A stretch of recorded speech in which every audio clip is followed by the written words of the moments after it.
Bonjour à tous, on se retrouve pour le mémo numéro 12, un mémo où on reçoit Route Scène Culture avec Thomas et Vince. Salut les gars.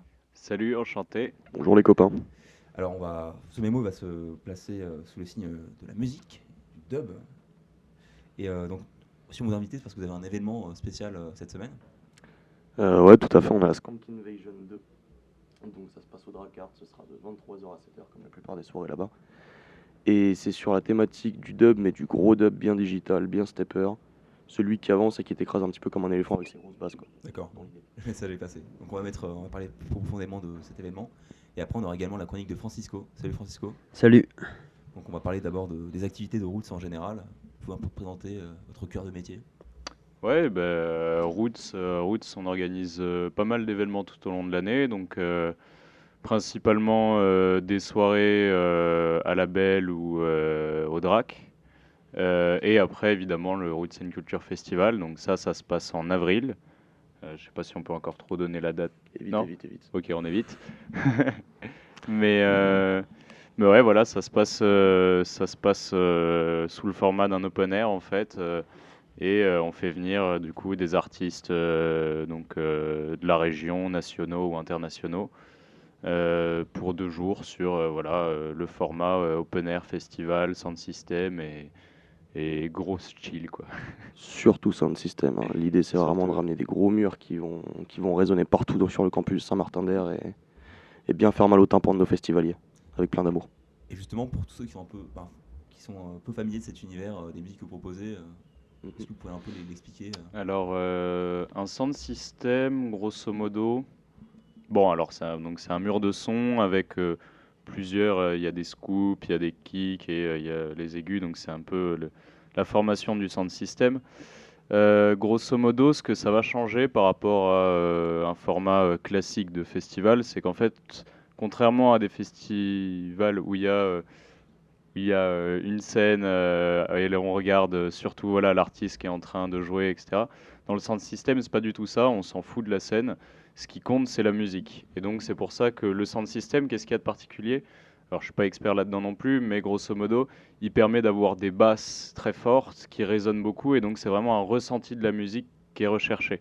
C'est contrairement voilà, aux festivals normaux où c'est un peu plus l'ambiance, la mise en scène, aussi il y a le jeu de l'artiste. Là, c'est l'artiste s'efface pour au profit de la musique, si tu veux. D'accord, d'accord, Donc ok. c'est un peu ça ce format et c'est pour ça qu'il y a quelques années, voilà, on faisait aussi scène, machin, et on a fini par se spécialiser dans le sound system pour vraiment rentrer dans l'esprit de faire kiffer aux gens vraiment la musique en tant que voilà musique pure.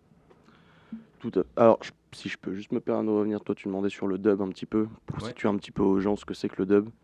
C'est sorti dans les années 60, 70 en gros en Jamaïque où les premières personnes qui ont commencé à sampler de la musique ont commencé à sampler du reggae.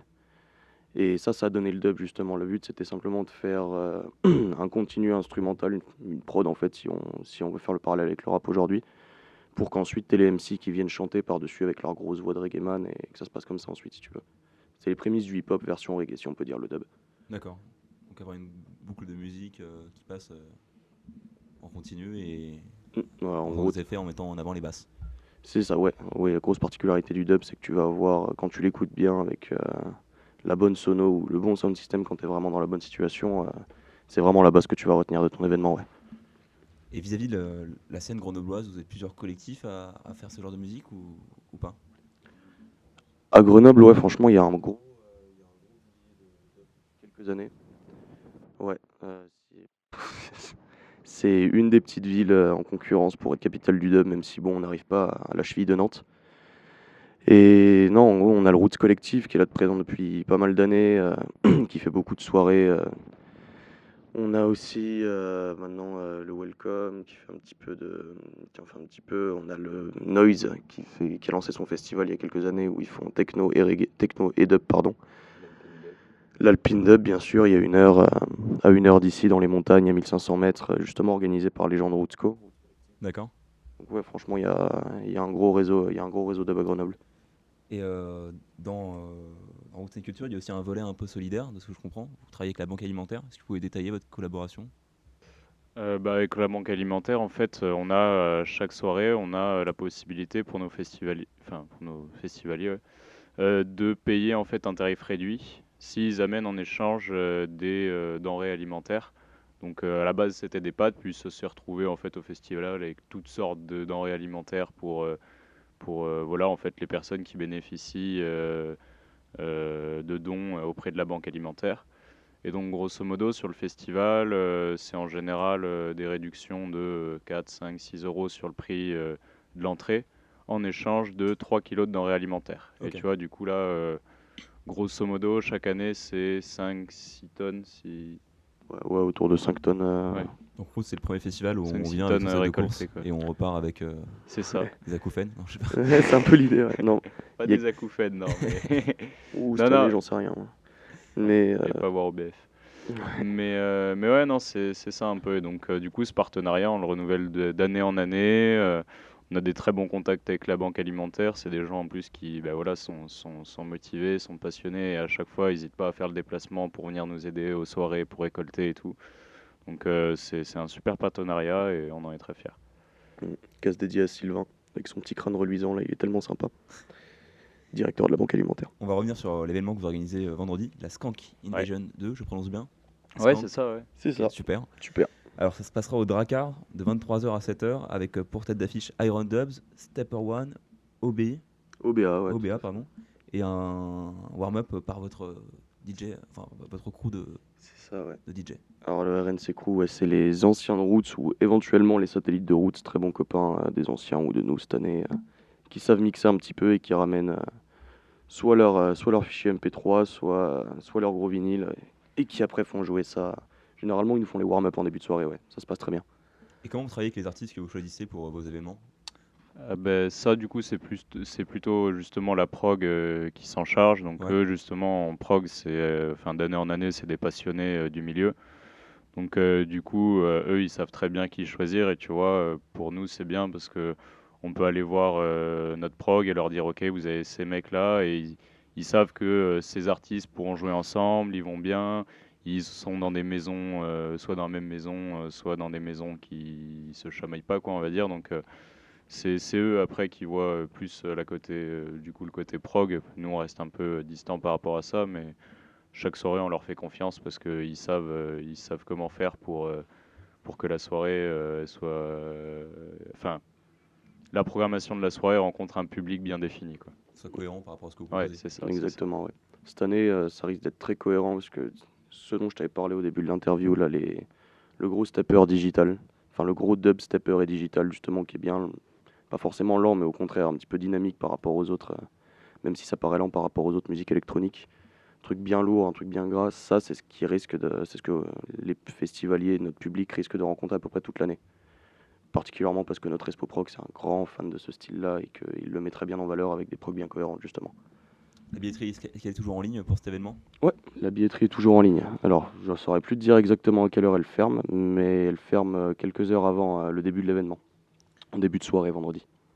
Et vous, comment vous êtes intéressé à ces musiques-là? Comment vous êtes arrivé à Roots? Comment vous êtes tombé dedans?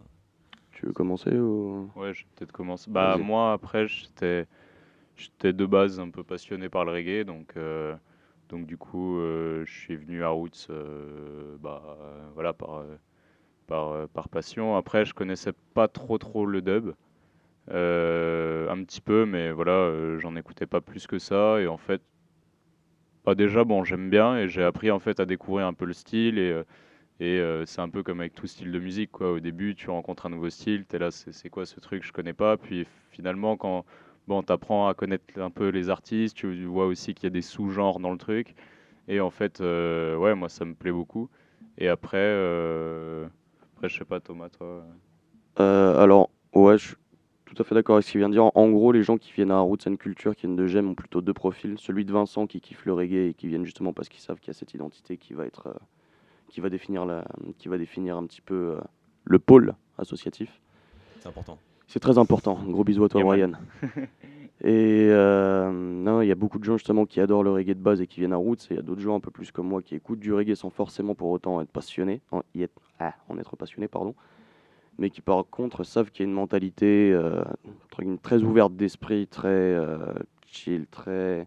Tu rentres facilement dans le cercle en gros une fois que quand t'es dans ce genre de milieu et que tu mets un peu de bonne volonté. La grande maison du reggae et la chapelle du dub. Ouais, voilà, un petit peu ça, un petit peu ça. Ouais, Et bah, ouais, vas-y. après, je sais pas, enfin bon, moi du coup, je suis un peu passionné aussi, mais même quand nous on est ensemble avec Thomas, je le prends pas non plus forcément comme quelque chose que je fais avec passion non plus. Je le prends justement comme quelque chose, enfin, un projet à gérer comme on avait en gestion de projet, tu vois. Ben, pour moi, c'est un Putain, peu tu la fais mal, même. frère. Bah non, mais tu vois, genre, y a pas forcément à Roots que des types qui écoutent du reggae et qui sont défoncés. Bon, il y en a, hein, mais genre, tu vois, Thomas, il est fan de. Thomas, il est fan de métal. Voilà, il y en a d'autres qui sont fans d'autres genres en fait. Et moi, je trouve, enfin, ça n'empêche pas, voilà, le fait personne connaît trop le dub, si tu veux. Donc après, forcément, Tout à fait. dire on a besoin que de gens qui soient passionnés, bah pas forcément, parce qu'en fait, voilà, au niveau de la programmation, ouais, parce qu'effectivement, faire des soirées avec des artistes qui se rapprochent les uns les autres, qui soient, enfin, une prog Qui qui forment soit quelque chose de cohérente, cohérent. c'est logique. Mais après, hors de la prog, tous les profils sont les bienvenus, quoi. D'accord, ça Bien marche. sûr. Bien sûr, bien sûr. C'est très hétéroclite, Roots, ouais, là, c'est très très hétéroclite. Bah, bien reçu. Donc on rappelle, vous avez votre événement, la Skank Invasion, ce vendredi-là. Ouais. Et on va passer à la chronique de Francisco. Ouais. À toi de jouer. Alors, j'ai décidé de vous raconter l'histoire du reggae, dont les origines remontent plus ou moins au même moment que celle du rock, c'est-à-dire dans les années 60. Il faut savoir que le reggae trouve son origine dans le mot reg, R-E-G-E, qu'on peut traduire par dispute et est théorisé musicalement par The Maytals dans le morceau Do the Reggae en 1968. Ce groupe jamaïcain est très vite considéré comme le pionnier du mouvement, qui trouve donc ses origines dans ce même pays. Et on rapproche d'ailleurs la plupart du temps le mouvement du reggae au mouvement Rastafari. Et le mouvement dépasse alors celui du style musical et devient un véritable style de vie pour un bon nombre de personnes. Le mouvement Rastafari, en gros, c'est un mouvement social, culturel et spirituel qui s'est développé 30 ans plus tôt dans le même pays, en Jamaïque, suite à la fin de la colonisation britannique, qui avait imposé le christianisme et qui correspond à une nouvelle interprétation de la Bible. Et en fait, leur but, c'était d'établir la fin des souffrances du peuple africain, bien que le mouvement Rastafari connaisse par la suite de nombreuses persécutions. Pour en revenir à une approche musicale, le reggae, qui trouve ses racines dans les musiques blanches coloniales qui ont été faites jouer aux esclaves, va aussi être influencé par le jazz, le blues ou la soul et les musiques africaines, transmises par le mouvement Rasta. Des années 60 aux années 80, le genre musical il évolue, il connaît des changements au niveau du temps ou du tempo ou des instruments utilisés, avec par exemple l'introduction peu à peu de la batterie au sein du genre musical. Mais c'est vraiment avec le succès d'artistes comme The Wailers, Bob Marley ou Black Uhuru que le reggae, tel qu'on le connaît aujourd'hui, va prendre une dimension internationale et toucher des millions de personnes. Euh, Pendant son évolution, le reggae a aussi fait émerger de nouvelles branches au sein du mouvement musical ou carrément de nouveaux styles. Parmi eux, un des principaux, c'est le dub, qui Yeah, man. signifie remixage dans les années 70 et qui prend ses racines dans l'ajout de solistes de jazz sur des rythmiques préenregistrées et où la basse et la batterie sont très puissantes. J'aurais aussi pu vous parler de la vague New Roots, désignant le retour à des textes conscients, ou du skinhead reggae, qui témoignent tous deux de la richesse du reggae et de ses héritages. Je pouvais pas finir ma chronique sans faire référence à celui qu'on surnomme The King of Reggae, alors j'ai décidé de vous livrer quelques anecdotes sur sa vie. Peu de gens le savent, mais Bob Marley a été soudeur, et c'est un accident de l'œil qui l'a poussé à arrêter ce métier et à se consacrer pleinement à sa passion, la musique. En 1972, à l'âge de 27 ans, il avait déjà enregistré 350 morceaux. Il est sorti avec Miss Monde 1976, une Canado-Jamaïcaine avec qui il a eu son dernier fils et à qui il a dédié le morceau Turn Your Lights Down Low. Il a officiellement reconnu 11 enfants, dont un grand nombre ont été musiciens, mais il en aurait eu en réalité beaucoup plus. Certains parlent de 40 gosses. Il a reçu la médaille de la paix aux Nations Unies en 1978 pour avoir réconcilié deux opposants politiques sénégalais.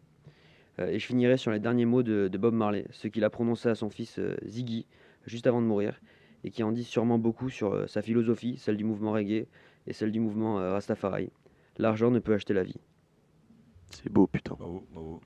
Merci pour cette chronique complète et exhaustive sur un mouvement qui est riche. Avec grand Les plaisir. applaudissements des principaux intéressés, ça fait plaisir. Et pour terminer, est-ce que vous avez des derniers coups de cœur musicaux en tête que vous aimeriez partager? Vince, souhaites-tu commencer Des dernières nouveautés musicales. Alors attends, Oh, coup de cœur, pas forcément. Vas-y, attends, j'en avais un petit là, mais je me souviens plus trop. Bah vas-y, attends, pendant que tu cherches. Dernier coup de cœur musical. Alors, je sais pas si c'est un coup de cœur, mais en tout cas, ils m'ont bien fait kiffer parce qu'ils sont très curieux. C'est un petit crew grenoblois, 2 personnes, donc un qui gère les machines, l'autre qui est saxophoniste. Ils s'appellent Desica, ils ont sorti leur premier EP pardon, sur SoundCloud. Avec une super pochette d'ailleurs, magnifique. Et c'est très très très très très chelou, c'est-à-dire que c'est une influence dub, une influence électro. Tu vas retrouver des influences du monde aussi, avec, je te dis, plein de petits éléments musicaux bizarres. T'as pas l'impression qu'ils ont quelque chose à faire là, et pourtant ils vont très bien. Donc Desica, D-E-S-I-K-A, super petit groupe qu'on a fait jouer à la Belle Électrique. Si vous voulez aller les écouter, bah, faites-vous plaisir. Ouais, voilà, moi après, j'ai un autre groupe. Alors, c'est The Specials, Ghost Town.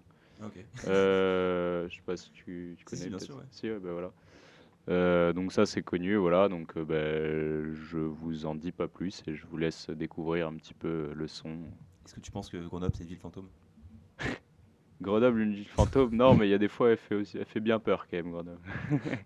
Bon, bah, c'est sur ce message Sur ce message de peur que nous allons peur nous que quitter. allons prendre l'antenne.